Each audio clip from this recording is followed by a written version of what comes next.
வந்து IoT based auto adaptive handling gear பற்றி பார்க்க போகிறோம்.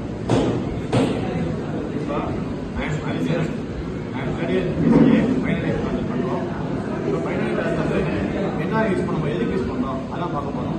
இப்போ வந்து எக்ஸாம்பிள் வந்து இந்த வண்டி ஓட்டி போகிறப்ப ஹேண்டில் வந்து நம்ம வந்து ஸ்பீடாக ஓட்டும்போது கை வலிக்கும், ரொம்ப நம்ம பிடிச்சிருக்கப்ப. அப்போ வந்து நம்ம இதை பண்ணுறப்ப நம்ம பெஸ்ட்டாக வந்து கை கொஞ்சம் வலிக்கும் போது இதுக்கு நம்ம இந்த பெயிண்டிங் பண்ணுறோம். அவ்வளோதான் எக்ஸ்பிளைன் பண்ணுவோம். என் பேர் ஹரிஷ் பையா. நான் ஃபைனல் இயர் தான். இந்த ப்ராஜெக்ட் பற்றி நான் பேச போகிறேன். கான்ஃபரன்ஸில் இப்போ என்னென்ன கான்ஃபரன்ஸ் யூஸ் பண்ணியிருக்கோம்னா, ஃபர்ஸ்ட் வந்து டிசி மோட்டர்.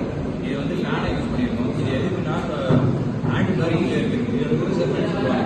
ஹேண்ட் பேட் நம்ம வேகமாக பைக் ஓட்டி போகும்போது இப்போ டைட்டாக பிடிக்கும் கையை.